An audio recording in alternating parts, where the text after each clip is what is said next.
44வது கேள்வியை பாருங்க. அடைத்த பாத்திரம் ஒன்றினுள்ளே திரவம் ஒன்றும் அதன் ஆவியும் அடைக்கப்பட்டுள்ளன. பாத்திரத்தினுள்ளே யாதாயினும் ஓரளவு திரவம் எஞ்சி இருக்குமாறு பாத்திரத்தினுடைய கனவளவு மாறா வெப்பநிலையிலே மெதுவாக விரிய செய்யப்படுகிறது. விரிவடையும் போது என்று கேட்டிருக்கிறார். இப்ப ஒரு பாத்திரத்துக்கு இல்ல எல்லா சந்தர்ப்பத்திலேயும் கொஞ்சம் திரவம் மிகுதியாக இருக்குது. இப்ப பாத்திரத்தினுடைய வெப்பநிலையை நீங்கள் மாத்தீர, வெப்பநிலையை மாற்றாது பாத்திரத்தினுடைய யாதாயும் ஓரளவு திரவம் எஞ்சி இருக்கும்போது பாத்திரத்தினுடைய கனவளவு மாறா வெப்பநிலையில் மெதுவாக விரிவடைய செய்யப்படுகிறது. இதனுடைய கனவளவை நீங்கள் அதிகரிக்கிறீர்கள், மெதுவாக விரிவடைய செய்யப்படுகிறது. ஏன் மெதுவாக விரிவடைய செய்யப்படுகிறது சொல்லப்படுதுண்டா, விரைவாக அந்த மாற்றம் நடந்திருக்குமாக இருந்தால் சேரலில்லா செயல்முறை நிகழ்வுக்கு போயிடும். எனவே மெதுவாக அந்த மாற்றம் நடக்குமாக இருந்தால் அகச்சக்தி மாற்றம் இல்லை, அதாவது வெப்பநிலையில மாற்றம் ஏற்படாது என்பது அவருடைய கருத்து. இப்ப பாருங்க, இந்த அறையில் என்ன இருக்குன்னு சொன்னா 2 பேர் இருக்கிறாங்க. ஒன்று உலர்வழி இருக்குது, இரண்டாவது நீராவி இருக்கு. இந்த அறையில் ஒரு அமுக்கம் ஏற்படுத்தப்பட்டிருக்கும். இந்த மொத்த அமுக்கம் எப்படி என்று பாத்தீங்கன்னு சொன்னா, அமுக்கம் நீராவியாலே ஏற்படுத்தப்பட்டிருக்கும், அமுக்கம் உலர்வழியாலே ஏற்படுத்தப்பட்டிருக்கும். உலர்வழியாலே நீங்க அமுக்கம் ஏற்படுத்தப்படும், நீராவியினாலே அமுக்கம் ஏற்படுத்தப்படும். இதுதான் மொத்த அமுக்கமாக இருக்கும். இங்க இருக்கிற நீராவியினுடைய அளவு கனவளவு அதிகரிக்கிற போது அதிகரிக்கும். ஏனென்றால் இந்த அறைக்குள்ள நீரோட தொடுகையில இருக்குது. எனவே இங்க நீராவி இருக்கக்கூடிய நீராவியினுடைய அளவு கனவளவு அதிகரிக்கிற போது இருக்கக்கூடிய நீராவியினுடைய அளவும் அதிகரிக்கும் இந்த அறைக்குள்ள. ஆகவே இதுல இருக்கிற நீராவி ஆவியாகும். எனவே நீராவியினுடைய அளவு மாறும். அதாவது இது தொடர்ச்சியாக இது நிரம்பலாவியாகவே இருக்க போறது. அப்ப இங்க நிரம்பலாவி நீரோட தொடுகையில் இருக்கிறபடியா எப்பவும் 100% இருக்கும். நிரம்பலாவி அமுக்கம் வெப்பநிலையில மட்டும்தான் தங்கி இருக்குது. வெப்பநிலை மாறேலி என்றா இந்த நிரம்பலாவி அமுக்கம் என்ன செய்யாது, மாறாது. அப்ப ஏற்படுத்தப்படுற மொத்த அமுக்கத்தில நீராவியால் ஏற்படுத்தப்படுற அமுக்கம் என்ன செய்யாது, மாறாது. ஏன் வெப்பநிலை மாறாட்டி இந்த நீராவியால் ஏற்படுத்தப்படுற அமுக்கம் மாறாது. அப்ப உலர்வழி மட்டும் என்ன நடக்கும், உலர்வழிக்கு பாத்தீங்கன்னு சொன்னா PV7 NRT மாறையில எண் மாறையில ஆர் மாறையில வெப்பநிலை மாறையில கனவளவை நீங்கள் கூட்டினீங்கன்னு சொன்னா கனவளவு அதிகரிக்கிறீங்க. PV7 NRT வெப்பநிலை மாறா வச்சு கொண்டு அப்ப அமுக்கம் என்ன செய்திருக்க வேணும். அவ்வளவு கேட்டது விரிவடைகிற போது ஆவி அமுக்கத்துக்கு என்ன நடக்கும், ஆவி அமுக்கம் தொடர்ச்சியாக மாறாமல் இருந்திருக்கும். ஆவி அமுக்கம் தொடர்ச்சியாக மாறாமல் இருந்திருக்கும். இந்த நிரம்பலாவி அமுக்கங்கள், நிரம்பலாவிகள் ஏன் வாயு விதிக்கு அமையாது, வாயு விதிக்கு ஏன் அமையாது? நிரம்பலாவிகள் ஏன் வாயு விதிக்கு அமையாது என்று பாத்தீங்கன்னு சொன்னா, நீங்கள் இந்த போய்லன் விதி சார்சி விதி சொல்லுகிற போது என்ன சொல்லுவீங்க என்று சொன்னா, மாறா திணிவு, குறித்த திணிவு வாயு ஒன்று. நிபந்தனை சொல்றீங்க, அமுக்கம் மாறாமல் இருக்க அல்லது கனவளவு மாறாமல் இருக்க, வெப்பநிலை மாறாமல் ஏதோ ஒரு நிபந்தனையை சொல்றீங்க.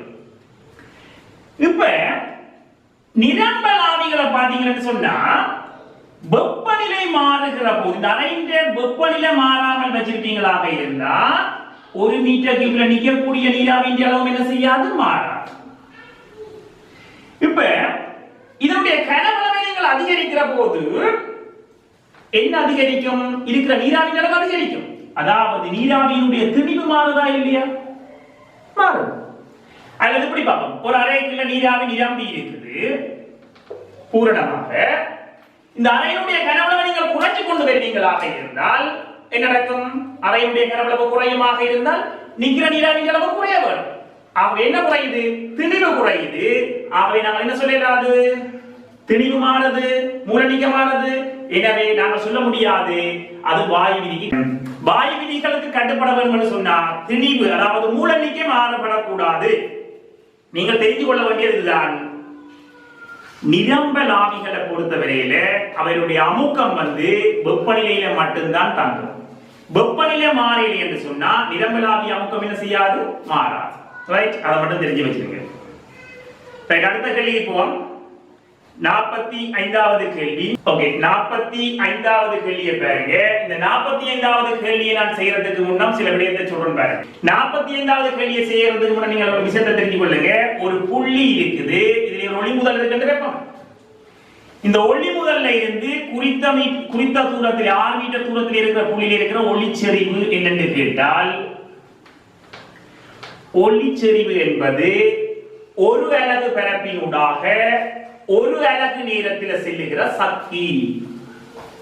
அப்ப இங்க பாருங்க, இதை வச்சுக்கொண்டு ஒரு ஆறாரையுடைய ஒரு கோள மேற்பரப்பை நீங்கள் கருதியிருப்பீங்களாக இருந்தால், அந்த மேற்பரப்பில் இருந்து இந்த கோளத்தில இருந்து வெளிநோக்கி செல்லுகிற சக்தி பாத்தீங்கன்னு சொன்னா ஒரு செகண்ட் நேரத்தில் செல்லுகிற சக்தி, அதாவது சக்தியின் கீழ் E இன் கீழ் T into A, ஓரலகு பரப்பினூடாக ஓரலகு நேரத்தில் செல்லுகிற சக்தி தான் ஒளிச்செறிவு.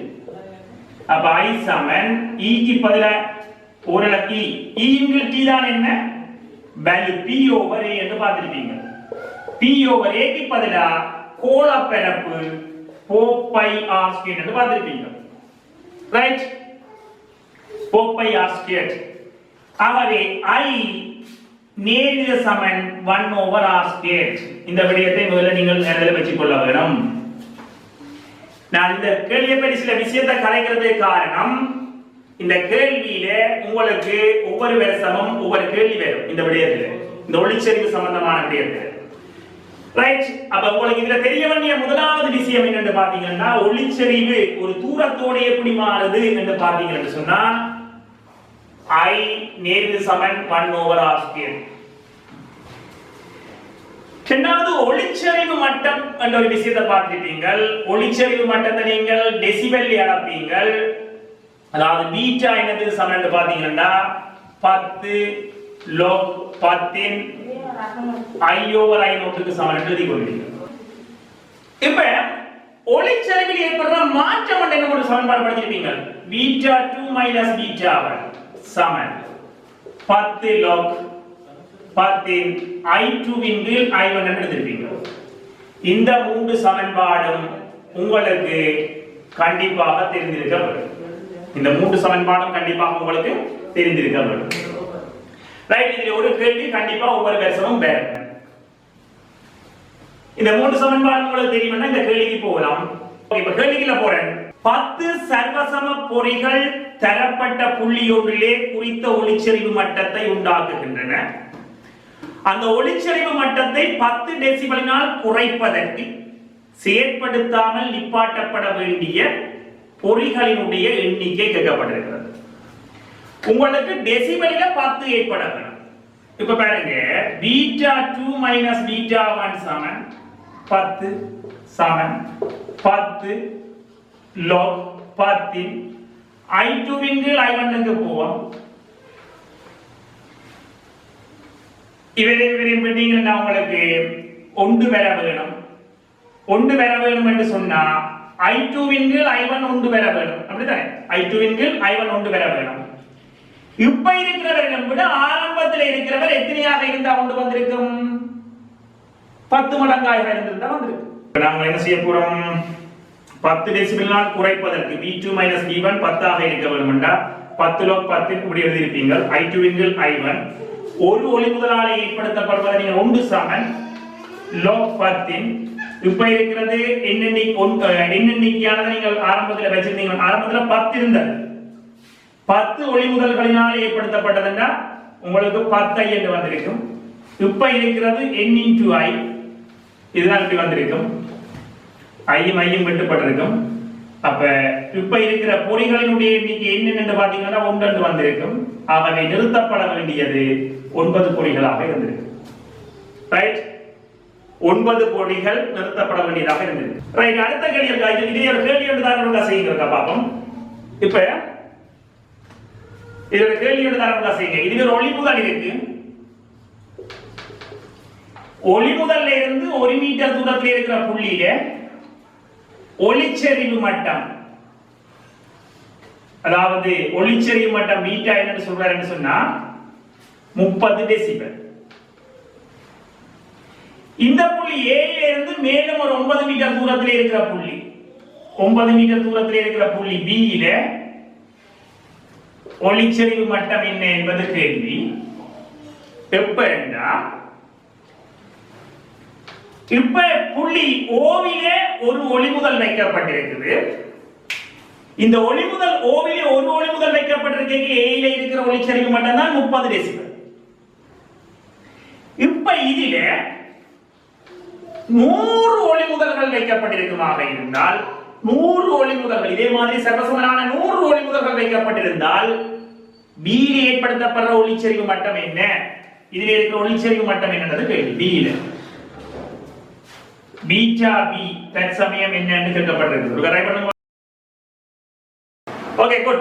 உண்மையிலே 30 டெசிபல் இங்க வந்திருக்கு. இங்க பாருங்க, இதுல இருந்து இங்க போகிற போது இந்த ஒளிமுதல்களின் எண்ணிக்கை மாறலை என்று வைப்போம்.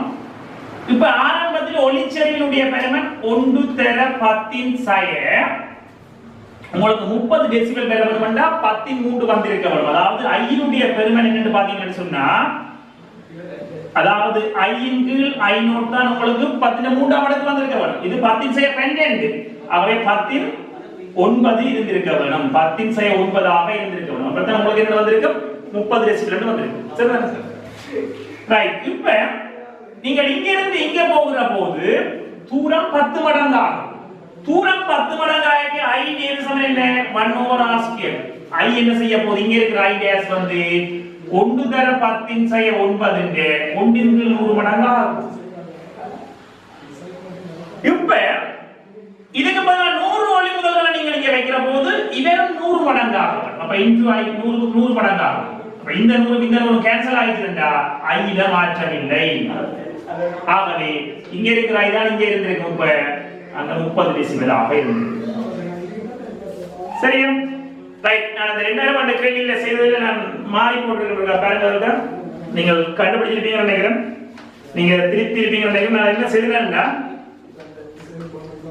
B2 beta 2 minus beta 1 சமன் 10 log 10 I2 இன் கீழ் I1 என்று போடலாம்.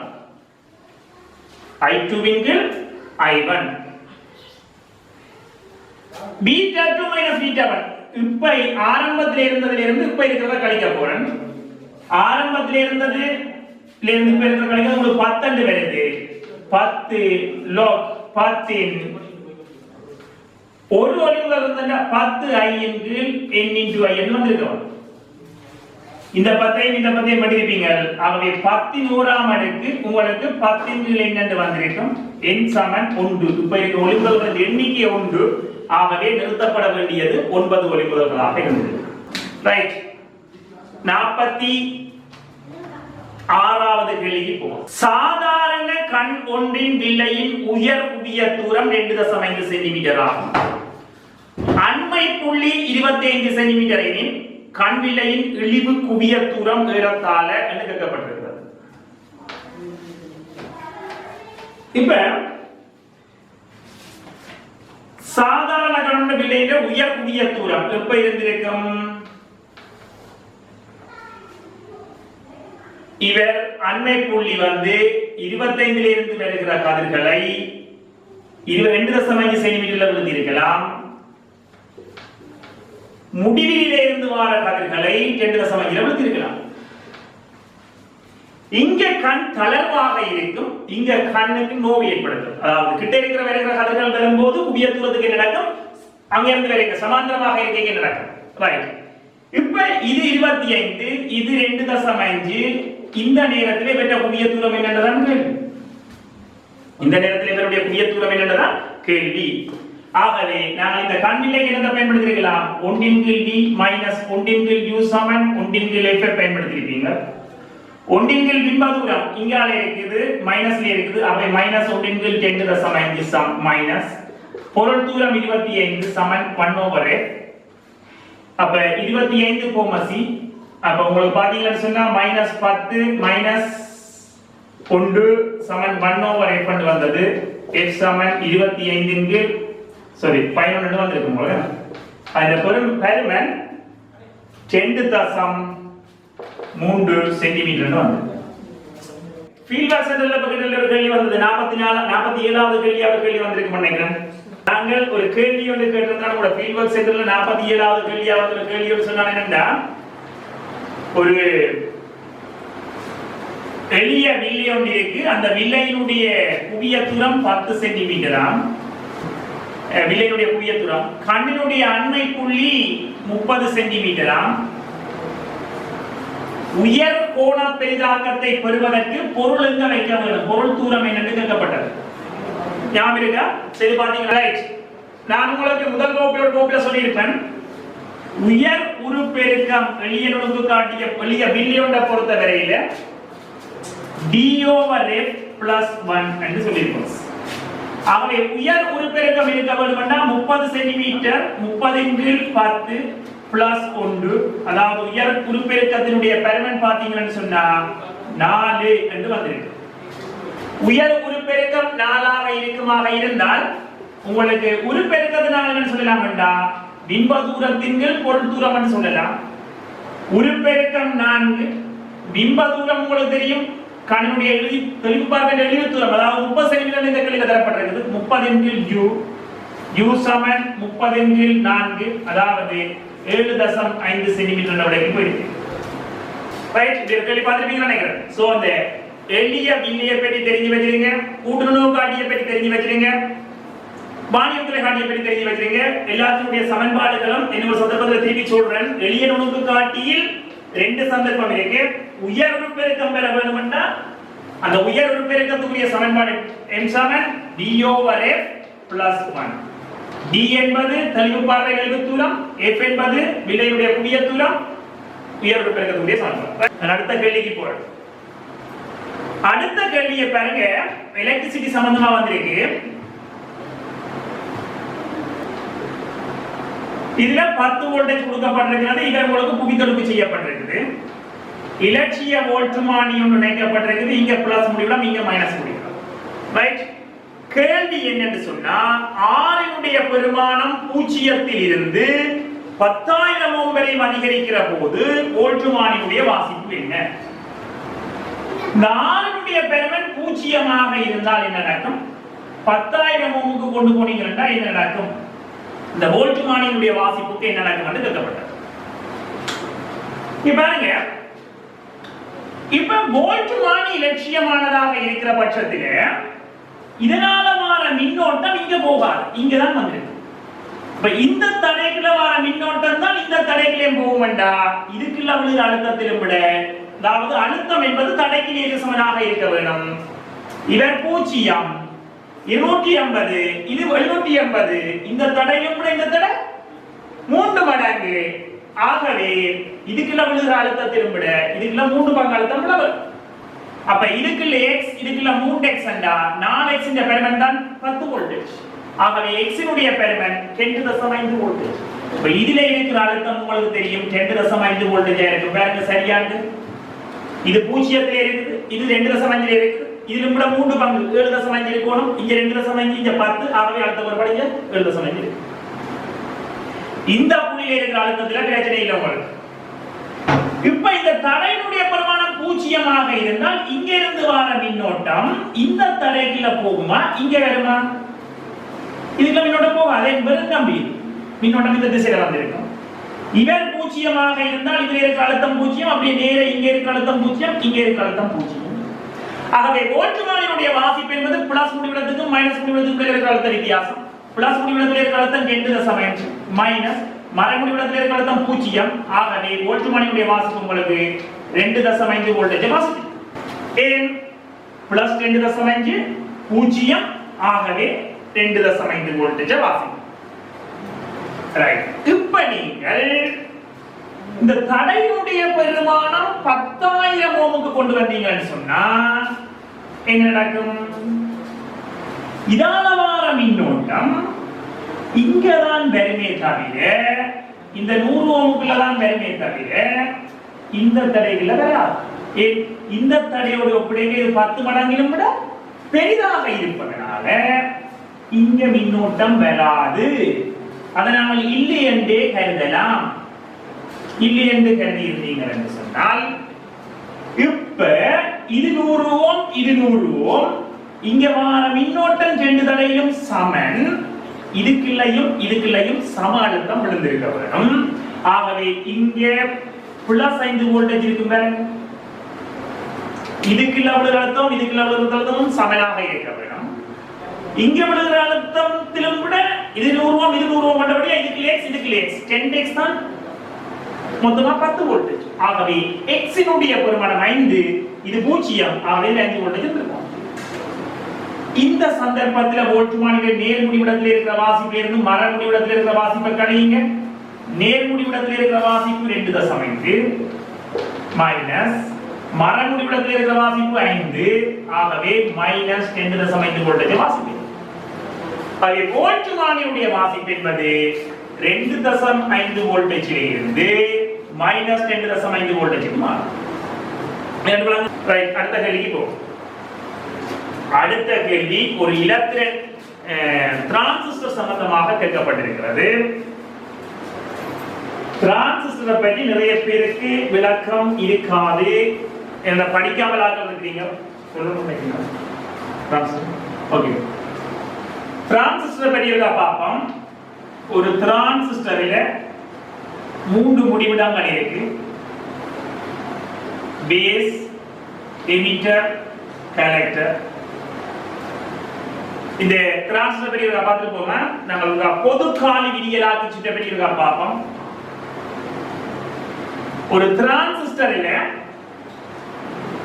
இந்த பொது காலி விதியலாக்கி சுற்ற பார்த்தோம்னு சொன்னா நாங்கள் 3 வரைவு பொது காலி விதியலாக்கி சுற்று நீங்க வரைஞ்சிருப்பீங்க. BBE-க்கும் IB-க்கும் ஒரு வரைவு வரைஞ்சிருப்பீங்க. அந்த வரைவு எப்படி இருந்தது உங்களுக்கு? எப்படி இருந்தது? அதாவது 0.7 வோல்டேஜ்ல 7 வோல்டேஜ்க்கு பிறகு நீங்கள் மின்னோட்டத்தை வோல்டேஜ் நீங்கள் எவ்வளவுதான் அதிகரித்தாலும் அதனால மின்னோட்டம் மாறும். BBE-க்கு இருக்கிறது. அதே மாதிரி என்ன ஒரு வரைவு வரைஞ்சீங்க? VCE-க்கும் IC-க்கும் ஒரு வரைவு வரைஞ்சீங்க. IB வந்து 0 இருக்க இந்த வரைவு வந்திருக்கும். IB னுடைய பெருமன் ஒரு 5 மைக்ரோம் ஆக இருக்கிறது. உதாரணத்துக்கு IB னுடைய பெருமன் 10 மைக்ரோமீட்டர் ஆக இருக்கிறது. IB னுடைய பெருமன் ஒரு 15 மைக்ரோமீட்டர் ஆக இருக்கிறது. BC யில் ஏற்படுகிற மாற்றம் IC யில் ஏற்படுத்தவில்லை. ஆனா IB னுடைய பெருமன் அதிகரிக்க IC இந்த பெருமன் அதிகரித்து போயிருக்குது. IB னுடைய பெருமன் 0 அல்லது குறைவாக இருந்தால் அது துண்டிப்பு. ஆகவே இது துண்டிப்பு என்று பார்த்திருப்பீங்க. இது உயிர்ப்பு. இங்கால பாத்தீங்கன்னா நிரம்பல் என்று பார்த்திருப்பீங்க. 3 பிரதேசத்தை கொண்டது என்று பார்த்திருப்பீங்க. இது இந்த வரைவுக்கு நாங்கள் ஒரு பேர் சொல்லுவோம். பெய்ப்பு முடிவிடங்களுக்கு இடையில இருக்கிற அழுத்தத்தோட பெய்ப்பு மின்னோட்டம் மாறுற வரைவு, பெய்ப்பு சிறப்பியல்பு வரைவு. இது பயப்பு அழுத்தத்துக்கும் பயப்பு மின்னோட்டத்துக்குமான வரைவு, பயப்பு சிறப்பியல்பு வரைவு. அடுத்ததாக என்ன ஒரு வரைவு இருந்திருப்பீங்க? IB-க்கும் IC-க்கும் ஒரு வரைவு இருந்திருப்பீங்க. இதுல பாத்தீங்கன்னு சொன்னா உயிர்ப்பு நிலையில IB-க்கு ஏக பரிமாணமாக இருந்தது. இதுல நிரம்பல் நிலை இதுக்கு இங்க IB-யை நீங்கள் என்னதான் மாத்தினாலும் IC மாறையில IB-னுடைய பெருமன் 0 அல்லது அதுக்கு கீழே இருந்திருந்தா துண்டிப்பு வந்து பார்த்துட்டீங்க. இந்த 3 வரைவை தெரிஞ்சு வச்சிருக்கேன். இதை இந்த தொகுப்பில் இருக்க தலைப்பு எலக்ட்ரானிக்ஸ் தொகுப்பில கதைக்கிறத பற்றி இந்த 3 வரைவும் கண்டிப்பா தெரிஞ்சு வச்சிருக்கேன். இப்ப எனக்கு தேவையான கேள்வி என்னன்னா, இந்த கேள்விக்கு வரேன் தியரி படிக்காதவர்கள் யோசிக்காங்க. அந்த தொகுப்பொருட்களை பார்த்தா அப்புறம் வாங்க இருங்க. இப்ப நான் அந்த கேள்விக்கு போறேன். இதுல 10 வோல்டேஜ் இருக்கு. இது C என்று தரப்பட்டிருக்குது. இதுல 100 கிலோ ஓம் இருக்கு. இதிலே R இருக்குது. இதிலே RC இருக்கு. சரியா? RC என்று தரப்பட்டிருக்கு. காட்டப்பட்டுள்ள சுற்றிலே சிலிக்கன் டிரான்சிஸ்டரை உயிர்ப்பு வகையுள்ள கோடலுறை செய்வதற்கு R-க்கு மிக பொருத்தமான பெருமானம் என்று கேட்கப்பட்டது. உயிர்ப்பு வகையில இருக்க வேண்டும் என்றால் அதாவது உயிர்ப்பு வகை, உயிர்ப்பு பிரதேசத்துல துண்டிப்பு பிரதேசம், நிரம்பல் பிரதேசம் என்று பார்த்திருப்பீங்க. இந்த உயிர்ப்பு வகையில இருக்க வேண்டும்னா டிரான்சிஸ்டர்ல 2 சந்தி இருக்கு. பேஸ் எமிட்டர் வந்து முன்முக கோடல்ல இருக்கணும், பேஸ் கலெக்டர் பின்முக கோடல்ல இருக்கணும். இதுதான் உயிர்ப்பு பிரதேசம். ரைட். இப்ப உயிர்ப்பு பிரதேசத்துல முன்முக கோடல்ல இவர் இருக்க வேண்டும் என்று சொன்னா இவர்ல இருக்கிற அழுத்தம் பூஜ்ஜியமாக இருந்தால், அவரை தந்திருக்கிற இதுல இருக்கிற அழுத்தம் பூஜ்ஜியம் என்று தரப்பட்டது, குவித்தல் பூஜ்ஜியப்பட்டது. இதுல இருக்கிற அழுத்தம் பூஜ்ஜியமாக இருந்தால் இதுல இருக்கிற அழுத்தம் சைவசமங்களாக இருக்க வேண்டும். அதாவது இதுல ஒரு மின்னோட்டம் பெறப்படும். இந்த புள்ளி சார்பாக இதுல ஒரு அழுத்தம் இருக்க வேண்டும். ரைட். இருப்பதற்கு இந்த R என்ன பெருமானத்தை கொண்டிருக்க வேண்டும் என்று கேட்கப்பட்டது. ரைட். இப்ப பாத்தீங்கன்னா இது நான் இப்படியான சுற்றில நீங்க என்ன செய்வீங்கன்னா இதான மின்னோட்டம் இங்க வருது, இந்த சந்தியில இந்த மின்னோட்டம் இங்கேயும் போகும் இங்கேயும் போகும். ஆனா இதுக்குள்ள மின்னோட்டம் வந்து என்ன வரிசையில இருக்குது?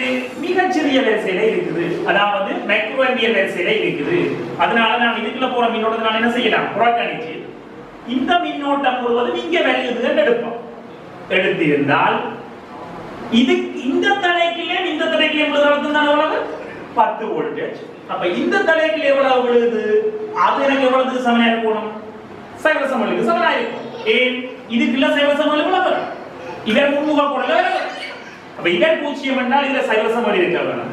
இந்த 6 கிளையும் இந்த 100 கிலோ ஓமுக்குள்ளே விழுகிற அழுத்தம் 10 வோல்டேஜ். எனக்கு இந்த 6 கிலோ விழுகிற அழுத்தம் சைவசமலாக இருக்கும். ரைட்டா? அப்ப இதுல இருந்து நீங்க சுருக்கினீங்கன்னா 6 ஒரு பெருமானத்தை நீங்க எடுத்துக்கொள்வீங்க. நான் செய்யறது MCQ. நான் என்ன செய்ய போறேன்னா இதுல இருக்கிற விடை தெரிவை வச்சு கொண்டு வெட்டலாமான்னு பார்க்க போறேன். நான் இதை சுருக்காம இப்படி செய்வீங்கன்னா நீங்க 6 பெருமானத்தை காணலாம். இந்த 6 கிளையும் இந்த 100 கிலோ ஓமுக்குள்ளேயும் விழுகிற அழுத்தம் 10 வோல்டேஜ். R + 100 கிலோ விழுகிற அழுத்தம் 10 வோல்டேஜ். 6 கிலோ விழுகிற அழுத்தம் என்ன? அப்ப இதுக்குள்ள விழுகிற அழுத்தத்தையும் இதுக்குள்ள விழுகிற அழுத்தத்தையும் கூட்டுறது 10 வோல்டேஜ். R + 100 கிலோ ஓமுக்குள்ள விழுகிற அழுத்தம் தான் 10 வோல்டேஜ். என்ன இந்த 6 கிலோ விழுகிற அழுத்தம் என்ன? அதுதான் சைவசமங்களாக இருக்க வேண்டும். இது பூஜ்ஜியம் என்றால் இது சைவசமங்களாக இருந்திருக்க வேண்டும். ஆகவே நீங்கள் அதிலிருந்து 6 நீங்கள் கணிச்சு எடுக்கலாம். விடை கணிச்சு பார்த்தீங்கன்னா உங்களுக்கு 7.5 கிலோ ஓம் கிட்ட வந்துருக்கு. 7.5 கிலோ ஓம் என்ற விடை தெரிவுக்கு வந்துருக்கு. ரைட்டா? இப்ப நான் இந்த கேள்வி எப்படி செய்ய போறேன்டா, இந்த கணிதலை செய்யாமல் என்ன விடை எடுக்கலாம்னு பார்ப்போம். ரைட்டா? இங்க பாருங்க, இதுக்குள்ள 0.7 வோல்டேஜ், இதுக்குள்ள மிச்சம் 9.3 வோல்டேஜ் வரும். அவரேஜா பார்த்தா இதுக்குள்ள விழுகிற அழுத்தத்திலும் விட இதுக்குள்ள எக்ஸன் ஒரு வோல்டேஜ் விழுந்தே கேட்பாங்க. இதுக்குள்ள எவ்வளவு வோல்டேஜ் விழுந்திருக்கும்? 9 வோல்டேஜ் விழுந்திருக்கும்.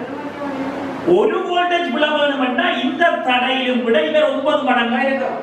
இந்த தடையிலும் விட இவர் 9 மடங்காக இருந்திருக்கும். 1 வோல்டேஜ் விழ வேணும்னா அப்ப அப்படி பார்த்தா இதுக்கு பெர்மன் வந்து கிட்டத்தட்ட 9 இதே நான் 9 மடங்கால பிரிச்சிடலாம். அதாவது 100 × 9. சரி, 100 × 10 ஆல பிரிச்சிட்டாலே எனக்கு என்ன 10 கிலோ ஓம் இருக்கும். சரி, அதாவது 10 கிலோ ஓம் ஆக இருந்திருக்கும். இப்ப எனக்கு 1 வோல்டேஜ் தேவை, ஒன்றிலும் விட குறைவானது தேவை. அப்ப 10 கிலோ ஓமிலும் விட குறைவான விட ஏதாவது இருக்கான்னு பாருங்க. நான் சொல்ல வந்த குறைவானது இதுக்குள்ள 1 வோல்டேஜ் விழுந்தா இதுக்குள்ள 9 வோல்டேஜ் விழும். இந்த தடையிலும் விட இது 9 மடங்காக இருந்திருக்கும். அப்படி பார்த்தா இதை நான் 9 ஆல பிரிச்சு விடுறேன்னா அதுதான் இந்த பிரமாணமாக இருக்கணும். இதுல 1 வோல்டேஜ் வர வேணும்னா 1 வோல்டேஜ் வர வேணும்னா அன்னளவா 1.1 கிலோ ஓமாக இருந்திருக்கும். சரி, 11.1 கிலோ ஓமாக இருந்திருக்கும். சரி, ஆனா இதுல இருந்து 1 வோல்டேஜ் எனக்கு தேவை, அதிலும் விட குறைவாக தேவை என்றால் அதிலும் விட குறைவாக இருக்க வேணும். அதாவது 10 கிலோ ஓமிலும் விட குறைவான தடை இருக்க வேணும். விடை தெரிவுக்குள்ள தேடுவோம். 10 கிலோ ஓமிலும் விட குறைவான விடை இருக்கா? 7.5 கிலோ ஓம் திருப்பி போட்டு வாங்க. வீட்டை வந்து ஆளுநர் இந்த கால்குலேஷனை போட்டு செய்த விட சரியான அடுத்த கேள்விக்கு போவோம். இந்த 2000ஆம் ஆண்டில இந்த வந்த இந்த 49வது வினா தான் 2003ஆம் ஆண்டுல திருப்பி கேட்பான். உங்களுக்கு ஸ்ட்ரக்சர்லயே இசையில கேட்டிருப்பான். இங்க பாருங்க, ஒரு ஆகாய விமானத்தின் பெட்ரோலின் திணிவு குறைஞ்சு கொண்டு வருது, நேரத்தோட திணிவு குறையுது. உங்களை கேட்டவர் அந்த ராக்கெட்டினுடைய வேகம் எப்படி மாறும் என்று கேட்டவர். இப்ப ராக்கெட்ல பாத்தீங்கன்னா மேல் நோக்கி தாக்குற வீச f மைனஸ் அதிலிருந்து மைனஸ் எங்கி கீழ் நோக்கி இருந்தது, இதுதான் m into a க்கு சமனாக இருக்கும். இந்த விசை மாறையில இவர் நேரத்தோடு என்ன செய்து கொண்டு போறார், குறைஞ்சு கொண்டு போறார், நேரத்தோட குறைஞ்சு கொண்டு போறார். ஆகவே இதிலே ஆர்முடுகள் என்ன செய்திருக்க வேணும், அதிகரிச்சிருக்கணும். விளைவில் விசை நெட் ஃபோர்ஸ் என்ன செய்யுது, குறையுது. எனவே ஆர்முடுகள் அதிகரிக்க வேணும். வேக நேர வரையில ஆர்முடுகள் அதிகரிக்க வேண்டும் என்றால் படித்திறன் அதிகரிக்க வேண்டும். தரப்பட்ட விடைகள்ல படித்திறன் அதிகரிக்கிறது 5வது விடை தெரிவு. ஆகவே விடை தெரிவாக 5வது விடைக்கு போய் இப்ப ஒரு உடல் மிதக்குது. இந்த உடல் D அடர்த்தியுடைய திரவத்திலே A குறுக்குவெட்டு பரப்பு M திணிவுடையது. குறுக்குவெட்டு பரப்பு A யையும் திணிவு சிமோலென்மையும் உடைய சீர்திண்ம உருளை ஒன்று உருவில் காட்டப்பட்டுள்ளவாறு பாத்திரம் ஒன்றில் இருக்கும் அடர்த்தி D உடைய நீரில் மிதக்கிறது. பாத்திரம் ஒரு மாறாறுகளையுடன் நேர்முகமாக உயர்வாறு செய்யப்படுமாக இருந்தால் நீரிலே அமிழ்கிற ஆழத்துக்கு என்ன நடக்கும் என்று வினாவப்பட்டது. ஒரு பொருள் அமிழ்ந்து மிதக்குது என்று சொன்னா இங்க பாத்தீங்கன்னா mg uக்கு சமனாக இருக்கும். mg என்பது கனவளவு தர அடர்த்தி into g. u என்பது இடம்பெயர்க்கப்பட்ட கனவளவு into d into g. இப்ப இந்த g இந்த g வெட்டுப்படுது.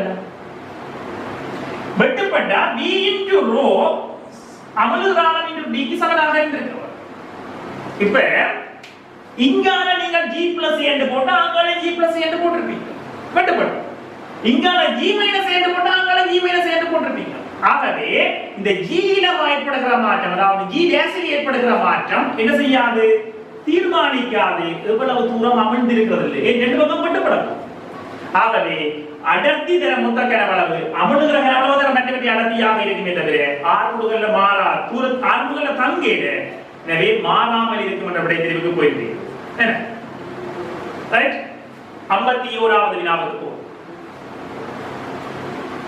51வது வினாவை பார்ப்போம்.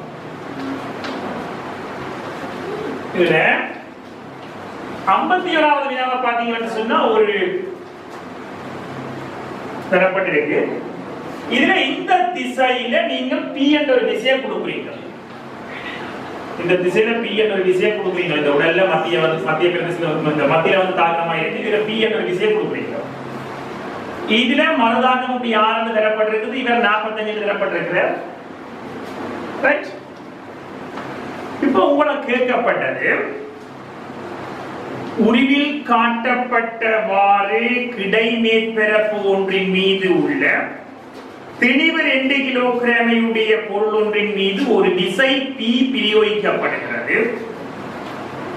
பொருளின் மீது ஒரு விசை P பிரயோகிக்கப்படுகிற போது ஒரு மேற்பரப்புகளுக்கு இடையிலுள்ள இயக்கப்பாட்டு உராய்வு குணகம் சைவரசமைன். அதாவது நியூ டேஷினுடைய பெருமன் உங்களுக்கு தந்திருக்கிறார் சைவரசமைன். பொருள் ஒரு சீர் வேகத்துடன் இயங்குமெனின் பொருளின் மீது உள்ள செவ்வன் மறுதாக்கம் R ஆனது என்று கேட்கப்பட்டிருக்கிறது. சீரான வேகத்தில் இயங்குகிறார் என்றால் அவர்கள் தாங்கிற விளைவு விசேஷமாக இருக்க வேண்டும், பூஜ்ஜியமாக இருக்க வேண்டும். நீங்க ஒரு விஷயம் கொடுக்கிற போது சீரான வேகத்தில் இவர் சீரான இயக்கத்தில் இருக்கிறதுக்கு காரணம் இவருக்கு கிடையாக ஒரு விசை தாக்குது. கிடையாக எந்த விசை தாக்குது, இந்த P என்ற விசையினுடைய கிடைக்கூறு தான் இவருக்கு கிடையாக இருந்திருக்க வேண்டும். P என்ற கூறினுடைய கிடைக்கூறு பாத்தீங்கன்னா P cos 45 அவர்தான் அந்த கிடை விசை. இவர் மாறாவலத்தில் இயங்குவதா இருந்தால் இதற்கு விளைவு விசை பூஜ்ஜியமாக இருக்க வேண்டும். ஆகவே உராய்வு விசை FF னுடைய பெருமன் P cos 45 க்கு சமனாக இருக்கு. கிளியர்? மாறா ஏண்டா விளைவு விசை இருக்குமாக இருந்தால் F net இருக்குமாக இருந்தால் M into A R முடுகளுக்குள்ளாக இருக்கும். அப்ப இங்க மாறா வேகத்துல போகுதுன்னா R முடுகள் இல்லைன்னா F net இல்ல, அதாவது விளைவு விசை இல்ல. கிடையாக P cos 45 இருந்தால் எதிராக உராய்வு விசை FF னுடைய பெருமன் P cos 45 க்கு சமனாக இருக்க வேண்டும். அப்ப P cos 45 உங்களுக்கு என்னதுக்கு சமனாக இருக்கும்டா mu dash into R க்கு சமனாக இருக்கும். ரைட். இங்க நிலைக்குத்து இங்க r வந்து உங்களுக்கு mg க்கு சமனாக இருக்கா? ஏனென்றா இந்த தெளிவு மட்டுமே இங்க கீழ் நோக்கி இருந்திருந்தா நீங்க r க்கு பதிலா என்ன போட்டுருக்கலாம்? mg ஐ போட்டுருக்கலாம்.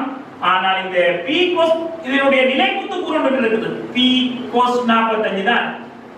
sin 45 cos 45 ரெண்டுமே ஒன்றுதான். ஆகவே p cos 45 நிலைக்குத்து கீழ் நோக்கி பாத்தீங்கன்னா p cos 45 பிளஸ் mg தான் என்பது சமனானதுக்கு மறுதாக்கமாக இருந்தது. அப்ப r க்கு பதிலா நீங்க என்ன போட போறீங்கன்னா p cos 45 சமன் mu dash சைபர் தசம 5 r க்கு பதிலா p cos 45 plus p cos 45 plus mg தான் r ஆக இருந்தது. அப்ப p cos 45 plus mg ஆக இருந்தது. எங்கடா சைபர் தசம 5 mg சைபர் தசம 5 mg ஆக இருந்தது. சரியா? ரைட். p cos 45 க்கு பதிலா என்ன போடலாம்? p cos 45 mu into r p cos 45 இதுல p cos 45 இருக்குது, சைபர் தசம 5 p cos 45 இருக்குது. அப்ப சைபர் தசம 5 p cos 45 உங்களுக்கு என்ன இருந்திருக்கும்டா? சைபர் தசம 5 தர mg க்கு பதிலா 20 போட்டுருப்பீங்க. cos p cos 45 சமன் 20. சரியா? சரியா? cos 45 வந்து அப்படியே sorry r கேட்கப்பட்டதுன்னா இவ்வளவு போகுது. இங்க போவாதீங்க. r கேட்கப்பட்டதுன்னா p cos 45 இப்ப என்ன போடலாம்? f mu into r நிலைக்குத்து விசேஷத்தை போறீங்க. p cos 45 mu dash into r அப்ப இதுல எப்படி போடுவோம்? p cos 45 இப்ப mu into r போடலாம் இல்ல? p cos 45 இப்ப mu into r போடலாம். mu dash into r அதாவது சைபர் தசம 5 r பிளஸ் mg சமன் r. ஆகவே உங்களுக்கு சைபர் தசம ரைட்டா? இங்க பாருங்க p cos 45 கிடை சமநிலைக்கு p cos 45 இப்பல p cos 45 mu dash into r நிலைக்குத்து சமநிலைக்கு எழுதி இருக்கிறேன். p cos 45 plus mg சமன் r. p cos 45 க்கு பதிலா mu dash into r அதாவது சைபர் தசம 5 r plus mg சமன் r. இதுல இருந்து சைபர் தசம 5 r சமன் mg. ஆகவே r சமன் 40 நியூட்டன் வந்தது. 40 நியூட்டன் வந்தது. ஒன்றிலிருந்து ஒரே வேளையிலே பாய்ந்து சுயாதீனமாக விழுகின்று கொண்டிருக்கின்ற வெவ்வேறு நிறைகளை கொண்ட வீரர்கள் தமது சர்வதம பரசூட்டுகளை ஒரே குத்தியரத்தில் ஒரே வேளையிலே திறக்க தொடங்குகின்றனர். இவ்விருவரினதும் இயக்கம் பற்றிய பின்வரும் கூற்றுக்களை கருதுக என்று சொல்லப்பட்டிருக்கிறது. நாங்கள் இவர்களுடைய இயக்கத்தை கருதுவதற்கு முன்னம் ஒரு பாகுமையான ஊடகம் இருக்கின்ற கேட்போம். ஒரு பாகுமையான ஊடகத்தில் ஒரு உடல் இயங்குது என்று கேட்போம். இந்த உடல் இயங்குகிற போது இங்கே mg இருக்கு, u இருந்திருக்கும். ஓகே, இப்ப இவர் இயங்குகிற போது ஆரம்பத்தில் இவருக்கு விசை இருக்காது. ஆகவே பாகுமை விசை இருக்காது. இவர் கீழே வேற வேற வேற வேற என்ன நடக்கும் சொன்னா இவரில் ஒரு வேகம் இருப்பதன் காரணமாக பாகுமை விசை கொண்டு வரும், மேலுதை கொண்டு வரும், mg க்கு சமனாக வரும். அதாவது u plus f வந்து mg க்கு சமனாக வருகிற போது அவர் முடிவு வேகத்தை அடைந்திருப்பார் என்று சொல்லி படிச்சிருப்பீங்க நீங்க ஸ்டோக்கினுடைய சூத்திரத்தை பற்றி கரெக்ட். இப்ப f னுடைய பெருமன் அதாவது வேகத்தை நீங்கள் வரைவு தெரிந்தீங்கன்னு சொன்னா ஆரம்பத்தில் mg - u படித்திருக்க ஒன்று இருந்திருக்கும். நேரம் போக போக போக mg - u plus f தான் m into a. ஆகவே விளையும் விசை குறைவடையுது. எனவே படித்திறன் குறைஞ்சு கொண்டு வந்து மாறாவது தடை ஒரு சந்தர்ப்பத்தில் இதனை கூட்டுறது mg க்கு சமனாக வரைக்க முடிவு தடை சொல்லி பார்த்துட்டேன். இப்ப நான் இதை கேட்க வந்தது என்னன்னா ஒரே பெருமனுடையவை இந்த மேற்பரப்புகளை அதாவது மேலுதைப்பை நாங்கள் புறக்கணிச்சு கொண்டு கதைக்கிறோம். சரி, மேலுதைப்பு கேட்டோம். ஒரே பெருமனுடைய ரெண்டு பேரை நாங்கள் விடுவோம் மட்டும் பார்ப்போம். அதாவது mg u plus f க்கு சமனாக இருக்க வேணும். நீங்கள் ஸ்டோக்கினுடைய சூத்திரத்தின் அடிப்படையில் இருக்க பார்ப்போம். mg க்கு பதிலாக நீங்கள் என்ன சொல்லிருப்பீங்க? Okay, mg m1 into g ரெண்டு பேர் ஒரே கனவளவுடைய ரெண்டு பேரை பற்றி பார்ப்போம். ஒரே கனவளவுடைய ரெண்டு பேரை பற்றி காத்திருந்தோம்னா இவற்றை கனவளவு m1 இவரும் n2 ஆனா ரெண்டு பேரும் கனவளவு உண்டு அப்படி எடுத்துக்கொண்டு செய்கிறேன். அப்ப u1 plus f க்கு பதிலா 6 pi nu a into b என்று போட்டுருக்கீங்க. அவற்றை பதிலா b1 என்று இரண்டாவது m2 into g ரெண்டு பேரும் சம கனவளவாக இருந்தால் u சமனாக இருக்கும் 6 pi nu a into b2 என்று போடுறோம். நான் இப்ப என்ன சொல்ல வரேன்டா u ரெண்டுக்கும் சமனாக இருக்கிற பட்சத்தில் இவர் உயர்வாக இருந்தால் இவர் உயர்வாக இருக்க வேண்டும். அதாவது இங்கே m1 பெரிது m2 ஆக இருந்தால் இவர் பெரிதாக இருந்தால் இவரிலும் கூட இவர் பெரிதாக இருந்தால் இவரிலும் கூட இவர் பெரிதாக இருக்க வேண்டும். அதாவது 6 pi nu ab1 பெரிது 6 pi nu ab2 ஆக இருக்க வேண்டும். அதாவது திணிவு கூடவாக இருக்கிறவருக்கு முடிவு வேகம் என்னவாக இருந்திருக்கும்? கூடவாக இருந்திருக்கும். திணிவு கூடினவருக்கு முடிவு வேகமும் கூடவாக இருந்திருக்கும் என்ற விஷயத்தை சொல்றதுதான் பிரச்சனை. இப்ப இப்படியான சந்தர்ப்பத்தில் நீங்கள் வேக நேர விளைவுகளுக்குறீங்களாக இருந்தால் இப்ப ரெண்டு உடல்களை நீங்கள் புவியீர்ப்பின் கீழ் இயங்க ரெண்டு உடல்களை ஒரு உடல்ல பாகுமையான உடல்ல விடுறீங்கள். இது m1 என்ற திணிவு, இது m2 என்ற திணிவு. நேரத்தோட வேகம் எப்படி மாறும் என்று பார்த்தீங்கன்னு சொன்னா திணிவு குறைஞ்ச வரைக்கும் இப்படி வந்து விமானம் வெப்பம் இதுல முடிவு வேகத்தை அடையுது. t1 நேரத்துல முடிவு வேகத்தை அடையுது. திணிவு கூடின வரைக்கும் வந்து முடிவு வேகம் பெருசா இருக்க வேண்டும். இதிலும் கூட முடிவு வேகம் பெருசா இருக்க வேண்டும். அந்த முடிவு வேகத்தை அடையறதுக்குரிய நேரமும் என்ன இருந்து கூட பெருசா இருக்கும். அப்ப திணிவு கூடின வரைக்கும் முடிவு வேகத்தை அடையறதுக்குரிய நேரமும் பெருசு, முடிவு வேகத்தின் பெருமையும் பெருசு. இங்க வந்து இது யாருக்கு? திணிவு கூடினவருக்கு. இது திணிவு குறைஞ்சது. பாகுமையான ஊடகங்கள்ல இயங்குகின்ற இயக்கங்களை பார்த்தீங்கன்னு சொன்னா அங்க முடிவு வேகம் இருக்கு. அதாவது மிக நீண்ட தூரத்துக்கு பயணம் செய்கிற போது முடிவு வேகத்தை அடையமாக இருந்தால் திணிவு கூடினவருக்கு தான் முடிவு வேகம் பெரிது. முதலாவது கருத்து. முடிவு வேகம் பெரிதாக இருந்தால் அந்த முடிவு வேகத்தை அடையறதுக்கு இருக்கிற நேரமும் பெருசாக இருக்கும். ரைட்? முடிவு வேகம் பெரிதாக இருக்கிறவர் வேலைக்கு வருவார். முடிவு வேகம் குறைவாக இருக்கிறவர் மெதுவாக வரும். அப்ப திணிவு கூடினவர் விரைவாக வரும், திணிவு குறைந்தது மெதுவாக வரும்.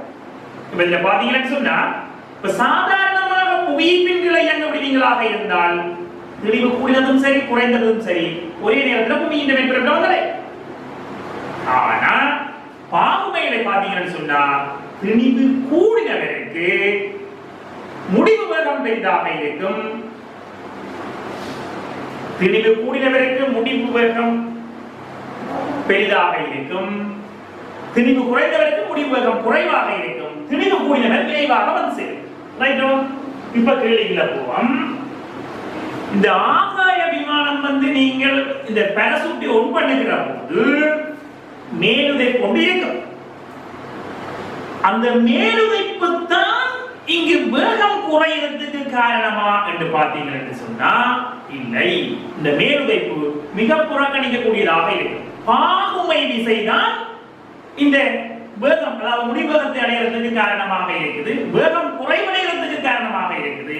இந்த மேலுதைப்பை நாங்கள் அதாவது வழியாளர்களால் அது பரசுட்டால் இடம்பெயர்க்கப்படுகிற கனவளவு வழியினுடைய நிறை என்பது இங்கு புறக்கணிக்கக்கூடிய அளவில் இருக்கிறதுனால நாங்கள் அதை இல்லை என்று எடுப்போம். அவை முதலாவது கேள்வியை பாருங்க. தொடக்கத்திலே பரசூட்டின் மீது தாக்கும் மேலுதைப்பினுடைய விளைவாக அவர்களுடைய கதிகள் குறைகின்றன. கதிகள் குறைகின்றன என்பது உண்மை. அதுக்கு காரணம் மேலுதைப்பு அல்ல, பாகுமை விசைதான் காரணம். இது ஆத்தூரமாக இருந்தது. சரியா? பெறப்பட்ட வினாவை அப்படியே கூறியிருக்கிறேன். இது A என்ற இது B என்ற சுற்று.